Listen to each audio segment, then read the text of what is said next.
Good evening. आज हमको करना है मसल टिश्यू। मसल टिश्यू से पहले का हम सारा कंप्लीट कर चुके हैं। जिसने पहले वाला वीडियो नहीं दिया है देखा है उसका लिंक डिस्क्रिप्शन में, आप डिस्क्रिप्शन से वीडियो देख सकते हो। अब एनिमल टिश्यू ये डिलीटेड पार्ट है, बट इसमें मैक्सिमम चांसेस है कि एनिमल टिश्यू से क्वेश्चंस आएंगे, तो एनिमल टिश्यू एक एक्स्ट्रा कर लो। बाकी जो चैप्टर्स डिलीटेड हैं वो तो नहीं करने हैं। एनिमल टिश्यू में मैक्सिमम चांसेस आएगा और फ्रॉग करना है, कॉकरोच और अर्थवॉर्म नहीं आएगा। अब इसमें मसल टिश्यू। अब मसल टिश्यू में जैसे सबसे पहले मसल है, मसल के अंदर क्या होगा, मसल के अंदर होंगे मसल बंडल्स। मसल बंडल्स को हम बोलते हैं फेसिकल्स। फिर उनमें होते हैं मसल सेल्स और फिर उनमें होते हैं मायोफाइब्रिल्स। मायोफाइब्रिल्स क्या होते हैं, ये मसल फाइबर्स होते हैं जो कि प्रोटीन फिलामेंट्स के होते हैं। अब ये जैसे एनसीईआरटी में लिखा है, each muscle is made up of many long cylindrical fibres arranged in parallel array. These fibers are composed numerous fine fibrils called myofibrils। जो इनके हमारा जो हाथ है जो कॉन्ट्रैक्ट होता है, जैसे कोई भी मसल है वो कॉन्ट्रैक्ट होती है तो वो थोड़ी छोटी हो जाती है, जब वो रिलैक्स होती है तो वो थोड़ी सी बड़ी हो जाती है, लेंथन हो जाती है, और ऐसा पूरा कोऑर्डिनेट फैशन में होता रहता है। इसको हम मूवमेंट बोलते हैं basically. And these action move the body to change the environment and to maintain position of a various part of the body. Muscle play an active role in all movement of the body। जो muscle है इसका active role होता है सारी body की movement में। अब ये मसल्स किस किस टाइप की होती हैं, ये 3 टाइप की होती है, स्केलेटल, स्मूथ और कार्डियक। अब सबसे पहले आती है स्केलेटल मसल। स्केलेटल मसल है, ये कैसी होगी, closely attach to skeleton bone. ये कहाँ पे होगी, जैसे इसका बेस्ट एग्जांपल है बाइसेप्स, और ये स्ट्राइटेड होगी, मतलब इसमें स्ट्राइप्स होंगी और सारी बंडल फॉर्म में होगी और पैरेलल फैशन में होगी, bundle together in a parallel fashion and tough connective tissue होता है ये एक। अब ये स्मूथ मसल्स, जैसे ये फर्स्ट वाला ए वाला जो एग्जांपल है ये है स्केलेटल मसल का। इसमें देखो ये सारी की सारी पैरेलली अरेंज्ड है और इसमें हम देख सकते हैं कि ये एक टफ कनेक्टिव टिश्यू है। अब इसके बाद आते हैं स्मूथ मसल्स। स्मूथ मसल्स और smooth muscle fibres taper at both ends. इसका मतलब ये साइड से कॉर्नर से पतली हो जाती है, जिसको हम फ्यूजिफॉर्म कहते हैं। And do not show striation, इसमें कोई स्ट्राइएशन नहीं होते, ये सॉफ्ट होती है, स्मूथ होती है, इसके अंदर हमें कोई भी, और इसमें सेल जंक्शंस होते हैं। अब ये कहाँ कहाँ होती है, ब्लड वेसल में होती है, स्टमक में होती है, इंटेस्टाइन में होती है, और contain this type of muscle tissue. Smooth muscles are involuntary, मतलब इसके फंक्शन को हम कंट्रोल नहीं कर सकते, ये इनवॉलेंट्री होती है। जैसे हम अपने स्टमक की, इन सब की चीज़ों की मसल्स को अपनी मर्जी से हम मूवमेंट नहीं करा सकते। बाइसेप्स को तो हम जैसे अपने हाथ को, इन पैर को, हम इनको अपनी मर्जी से हिला सकते हैं। स्मूथ मसल्स की हम मूवमेंट नहीं करा सकते, उसको हम बोलते हैं इनवॉलेंट्री मसल्स। फिर आती है last cardiac muscles. Cardiac muscles is a contractile tissue presented only in heart. ये सिर्फ और सिर्फ हार्ट में होता है। Cell junction fuse plasma membrane of cardiac muscle cells and make them stick together. Cell junction यहाँ पे भी प्रेजेंट होते हैं। एंड कम्युनिकेशन फंक्शन, इसमें एक और जंक्शन होता है, वो होता है कम्युनिकेशन जंक्शन, जिसको हम इंटरकैलेटेड डिस्क कहते हैं। At some fusion point allow cells to contract as a unit. ये इंपॉर्टेंट है, ये PYQ है, ये पहले भी आ रखा है ये वाला question. And when one cells receive a signal to contract, its neighbour are also stimulated to contract. ये हमारा बेसिकली जो हार्ट का फंक्शन होता है वो है। ये पूरा का पूरा डिटेल में, जो जब हम ह्यूमन फिजियोलॉजी पढ़ेंगे वहाँ पे पूरा डिटेल में है, तब ये पूरा डिटेल में पढ़ेंगे। उससे पहले सिर्फ ये वाली लाइन बहुत इंपॉर्टेंट है कि एक तो इसमें सेल जंक्शन भी होगा और इसमें कम्युनिकेशन जंक्शन भी है। कम्युनिकेशन जंक्शन क्या होगा कि पूरा का पूरा एक यूनिट की तरह काम करेगा। अगर एक कोई जैसे एक सिग्नल जाता है कि मसल को कॉन्ट्रैक्ट होना है, तो बाकी की जो आसपास की मसल्स हैं वो भी कॉन्ट्रैक्ट हो जाती हैं। ये यहाँ पे हो गया मसल टिश्यू कंप्लीट। अब इसके बाद है न्यूरल टिश्यू। न्यूरल टिश्यू क्या होता है, न्यूरल टिश्यू में एक न्यूरॉन्स होते हैं और न्यूरोगिलिया सेल्स होते हैं। न्यूरॉन्स क्या होंगे, अब जैसे जो इसमें क्या है, जो पूरा डिटेल में चैप्टर है 21, 22, वहाँ पर हम पूरा डिटेल में पढ़ेंगे। उससे पहले क्या है, neural tissue exerts greater control over the body responsiveness to changing the condition. Neuron is the unit of neural system as the excitable sales.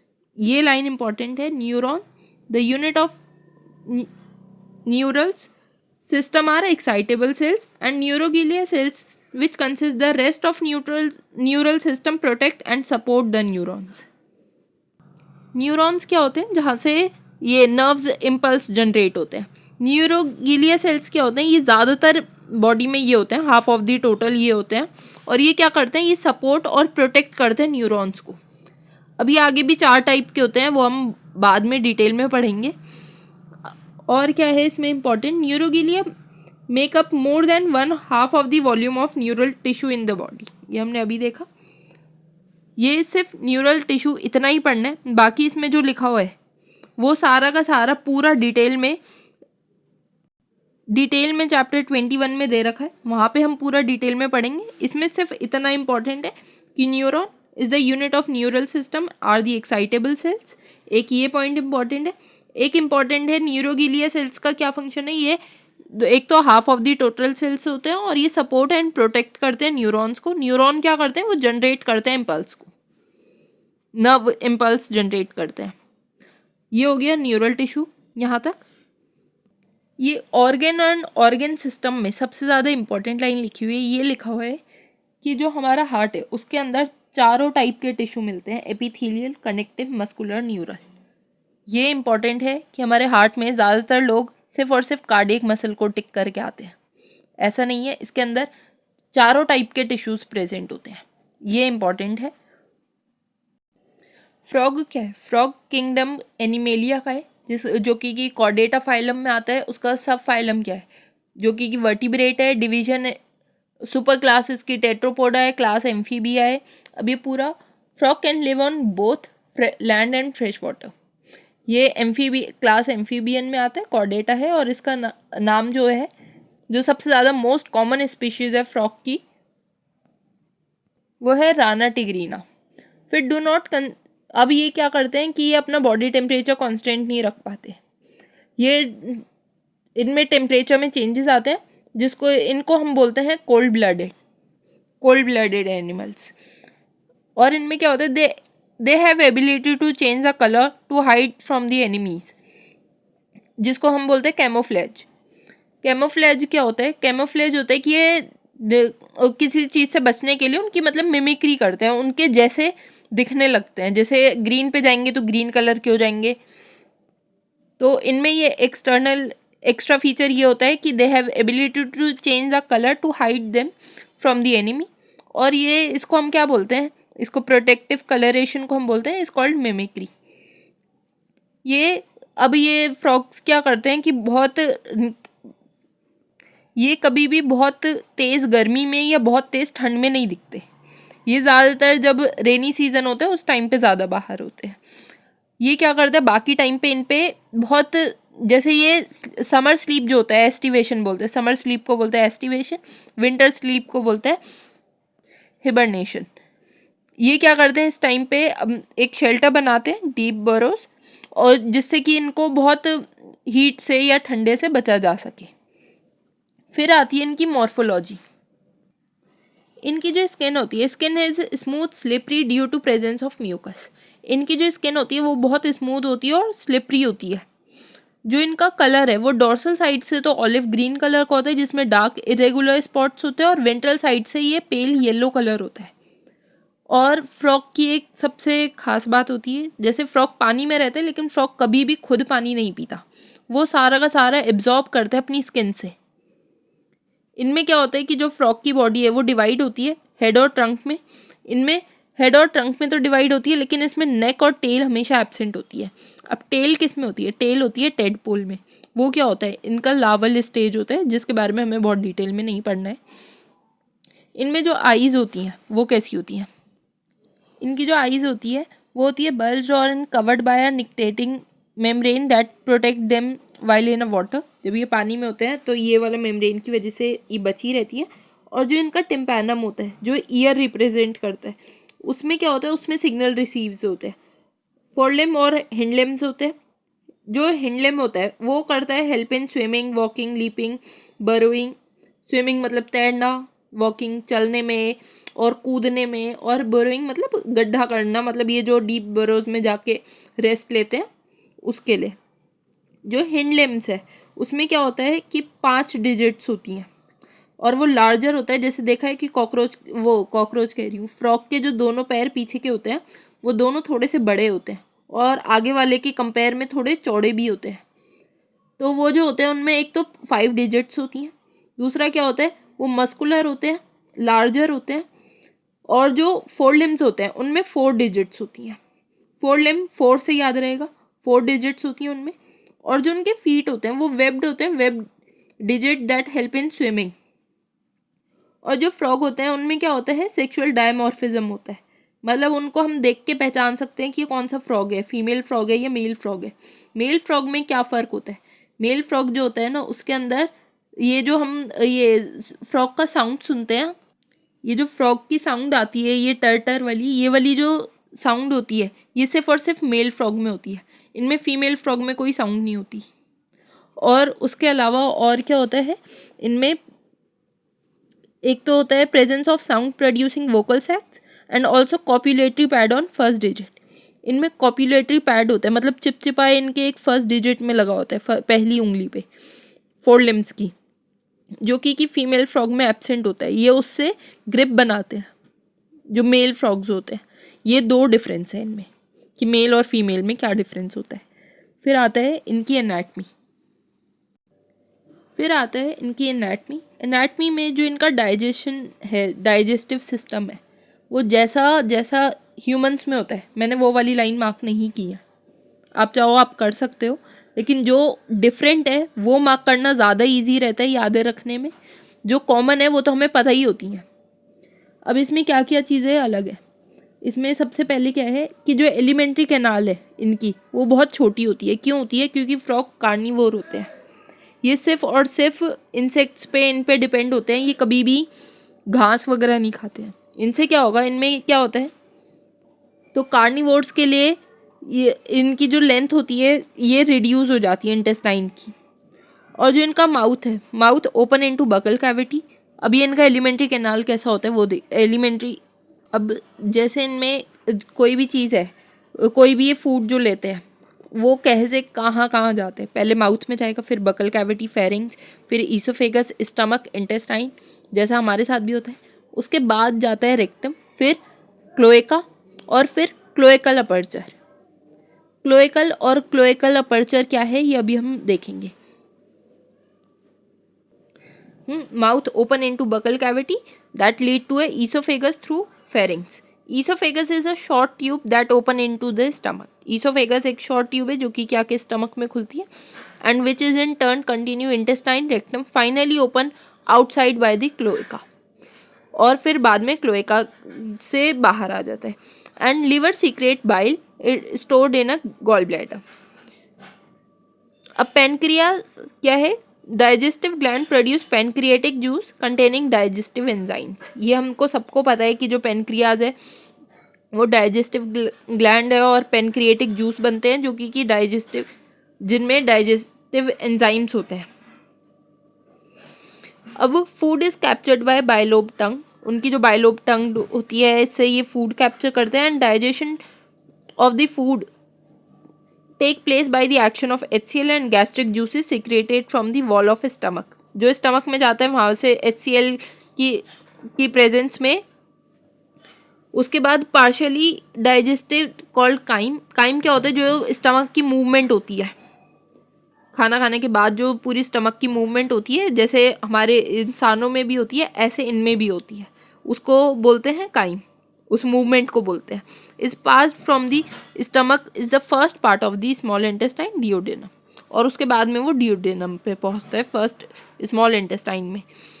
फिर duodenum receive bile from gall bladder and pancreatic juice from the pancreas through a common bile duct. And bile emulsify fat and pancreatic juice, digestive carbohydrate and protein. Final digestion take place in intestine. Final digestion पूरा का पूरा intestine में हो जाता है. Digestive food is absorbed by the numerous finger-like folds in inner wall of intestine called villi and microvilli. जो digestion होता है वो कहाँ होता है? वो absorbed होता है ये जो finger-like प्रोजेक्शंस होते हैं जिनको हम विली या माइक्रोविली कहते हैं इनमें। The undigested solid waste moves in rectum and passes out through cloaca. अब इनमें क्लोएका जो होता है वो मैं अभी अब फिगर में दिखाती हूँ। क्लोएका क्या होता है, इनमें क्या होता है कि रेक्टम के थ्रू बाहर नहीं आता, रेक्टम से क्लोएका में जाते हैं और फिर क्लोएका के थ्रू बाहर आते हैं। क्लोएका एक कॉमन है जिसके अंदर सारी ही चीज़ें इसमें पहले क्लोएका में आती हैं। सारी चीज़ें क्या क्या, जैसे मेल में ये जो लास्ट में दिया हुआ है ये होता है इनका ये वाला पार्ट, ये होता है क्लोएका, ये होता है यूरिनरी ब्लैडर। इनका यूरिन और फीसेस सब कुछ यहाँ पे आएगा क्लोएका में और यहाँ से बाहर आता है क्लोएकल अपर्चर के through. Frog respire on land and in water bye 2 different method. ये फ्रॉग पानी में भी रह सकता है, ज़मीन पे भी रह सकता है। अब पानी में रहेगा तो कैसा होगा, तो क्यूटेनियस रेस्पिरेशन होता है इनमें। And dissolved oxygen in water is exchange through a skin bye diffusion. Skin के थ्रू इनमें डिफ्यूजन के थ्रू इनमें गैसेस एक्सचेंज होता है। On the land buccal cavity, skin and lungs. Land पे कैसा होगा, इसमें स्किन और लंग्स के थ्रू, दोनों के थ्रू होगा, जो कि रेस्पिरेटरी ऑर्गन की तरह काम करेंगे, जिनमें पल्मोनरी रेस्पिरेशन होता है। Lungs are paired elongated pink coloured sac like structure present in upper part of the trunk region thorax. इनमें क्या होता है कि इनके जो लंग्स होते हैं वो पिंक कलर के होते हैं, सैक लाइक होते हैं, मतलब ऐसे बेलून जैसे होते हैं, वर्टिकल बेलून जैसे, हमारे शेप जैसे नहीं होते। And air enter through the nostril into the buccal cavity and then to lungs. इनमें क्या होगा, air enter through a nostril into the buccal cavity, पहले बकल कैविटी में जाएगी और फिर लंग्स में जाएगी। ड्यूरिंग एस्टिवेशन एंड हिबरनेशन, मतलब जब वो स्लीप में वो समर स्लीप हो या विंटर स्लीप हो, गैसियस एक्सचेंज थ्रू स्किन। इनमें क्या होता है, गैसियस एक्सचेंज होता है वो स्किन के थ्रू होता रहता है। अब वस्कुलर सिस्टम जो होता है वो इनका क्लोज टाइप होता है। वस्कुलर सिस्टम जो है वो क्लोज टाइप होता है। लिम्फेटिक सिस्टम भी होता है इसमें। Blood vascular system involve in heart, blood vessel and blood.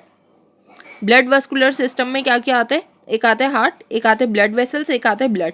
Lymphatic system जो होता है उसमें आते हैं लिम्फ और लिम्फेटिक चैनल और lymph nodes. Heart is a muscular structure situated in upper part of the body cavity. जो इनका हार्ट होता है उसमें क्या होता है, वो मस्कुलर स्ट्रक्चर होता है और अपर part of the body cavity present होता है। 3 चैम्बर्ड होते हैं, 2 आर्टरी होते हैं, 1 वेंट्रिकल होता है। Covered by a membranous called pericardium, और पेरिकार्डियम से कवर्ड होता है। A triangular structure called sinus venosus join the right atrium. जो ट्रायंगुलर स्ट्रक्चर होता है इसमें, वो उसको बोलते हैं साइनस वेनोसिस, जो कि राइट आर्टरियम को ज्वाइन करता है। And it receives blood through the major veins called vena cava, और वहाँ से जो ब्लड है वो सारा का सारा रिसीव करता है major vein vena cava. The ventricle open into the sac like conus arteriosus on ventral side of the heart। इसमें क्या होता है कि जो वेंट्रिकल्स होती हैं वो open into a sac like structure, जो कि जिसको हम बोलते हैं कोनस आर्टरियोसिस, जो कि वेंट्रल साइड पे है हार्ट के। And the blood from the heart is carried all over the part by the arteries, arterial system, and the when collect the blood from the different part of the body to heart and form venous system। arterial system क्या होगा, blood from the heart is carried to all over the part of the body by the arteries, या arterial system हो गया। and the vein collect the blood from the different part of the body to the heart and form a venous system।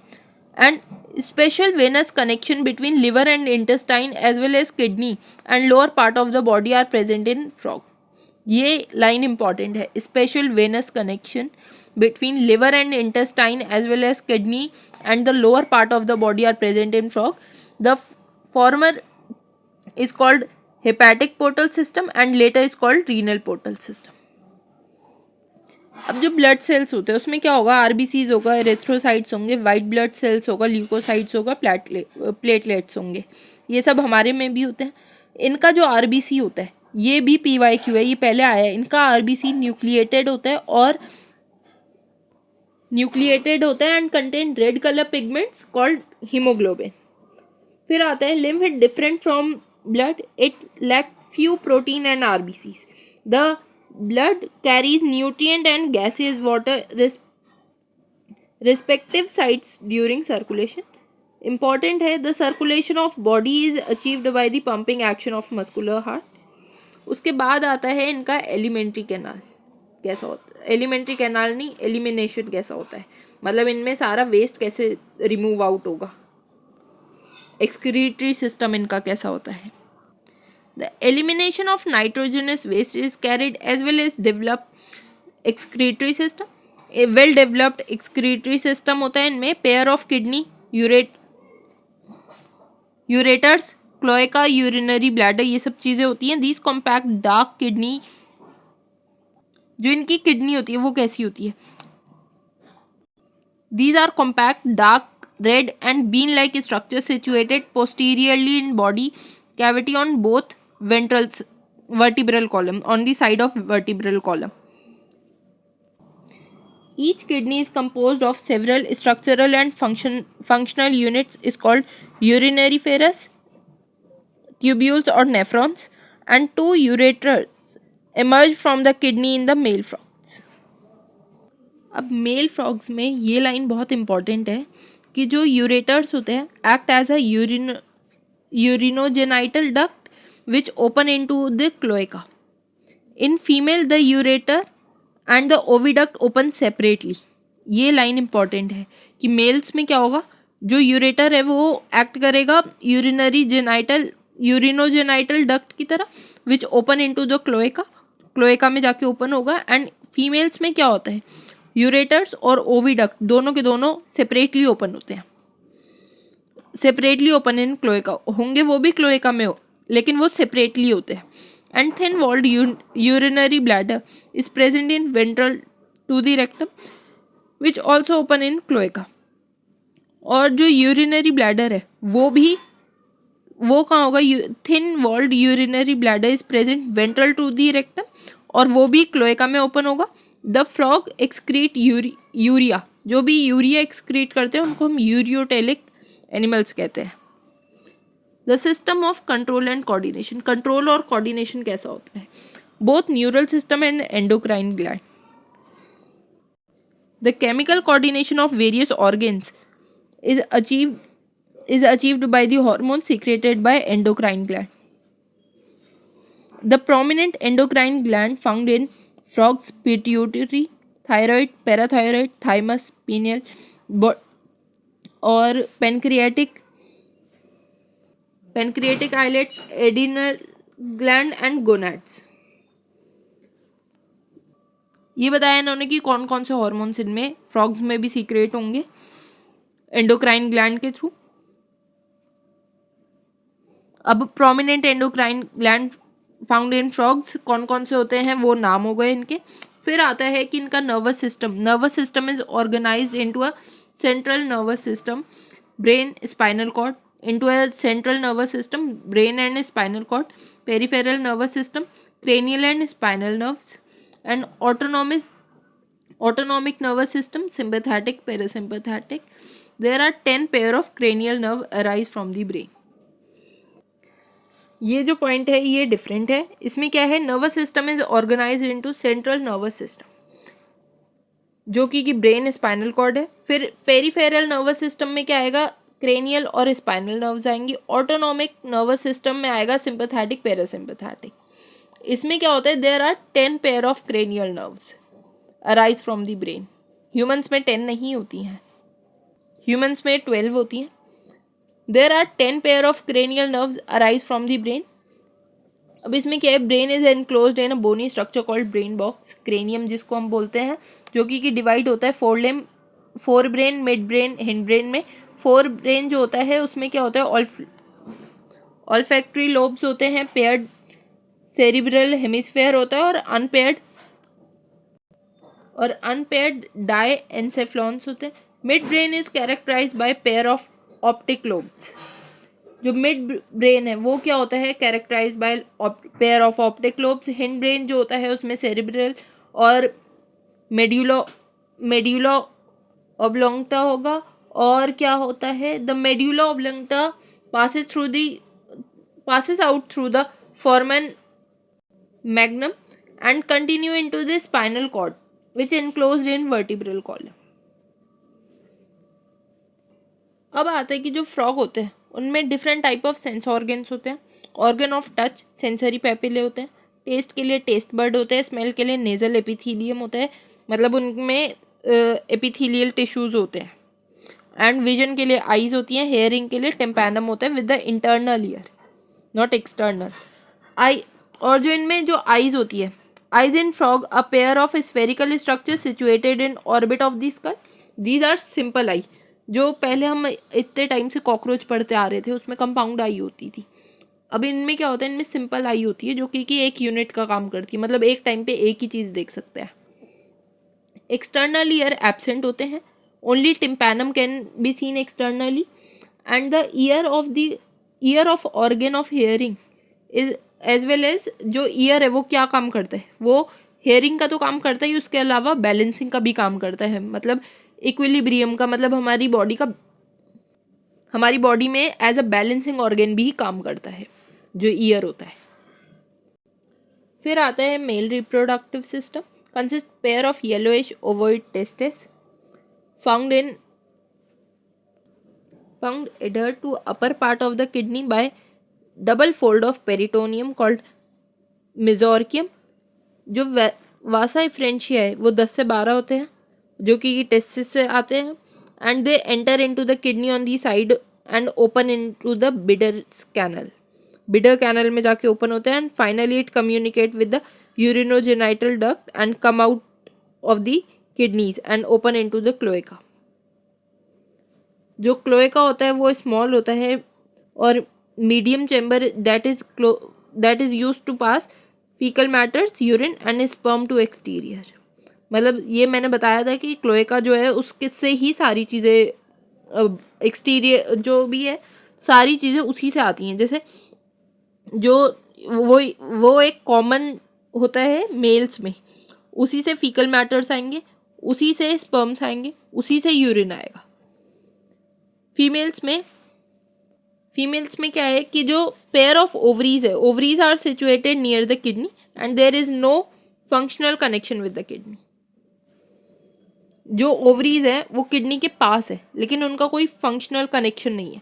A pair of oviduct arise from the ovaries open into the cloaca separately. जैसा हमने पहले भी पढ़ा था, इसमें क्या होता है, इसमें सारी चीज़ें क्लोएका में ही जाएंगी लेकिन वो सेपरेटली जाती हैं, उनमें कोई कॉमन नहीं है कुछ भी। और इसमें क्या होता है 2500 से 3000 तक एक बार में एग्स आते हैं। फर्टिलाइजेशन जो है वो एक्सटर्नल होगा, मतलब वो पानी में होता है। और जो डेवलपमेंट है वो लावल स्टेज में होता है, इनडायरेक्ट होता है, मतलब जो इनका लावा का नाम होता है वो टेडपोल होता है, जो कि मेटामॉर्फोसिस के बाद एडल्ट में जाते हैं। जो फ्रॉग होते हैं, frog are beneficial for mankind. वो फ्रॉग बेनिफिशियल्स होते हैं, दे ईट इंसेक्ट्स। वो क्या करते हैं, इंसेक्ट्स को खाते हैं एंड प्रोटेक्ट द क्रॉप्स। और उसके अलावा क्या करते हैं, फ्रॉग मेंटेन इकोलॉजिकल बैलेंस। वो इकोलॉजिकल बैलेंस मेंटेन करते हैं। They serve as a important link of food chain and food web in ecosystem. वो क्या करते हैं, important link of food chain और food web in ecosystem. And in some countries muscular leg of frogs are used as a food by man. उसको as a food भी use किया जाता है, जो इनके मस्कुलर लेग्स होते हैं। अब बाकी यहाँ तक होगी हमारा पूरा चैप्टर कंप्लीट। इस चैप्टर से अगर कोई भी डाउट हो तो कमेंट में पूछ सकते हो, कोई एडवाइस देनी हो तो वो भी कमेंट में दे सकते हो। चैप्टर ये वाला हम फ्रॉग पहली बार पढ़ रहे हैं तो पहली बार में समझ आने में मुश्किल है, 2 बार 3 बार पढ़ो तो उसके बाद याद हो जाएगा। बहुत सारा कुछ ह्यूमंस के जैसा सेम है जो कि नॉर्मली सब में होता है, जैसे डाइजेस्टिव सिस्टम काफ़ी हद तक सेम है, ऐसे बहुत सारी चीज़ें सेम है, कुछ डिफरेंट है। 2 बार 3 बार पढ़ोगे वो तभी याद रहेगा, वरना वो याद नहीं रहेगा।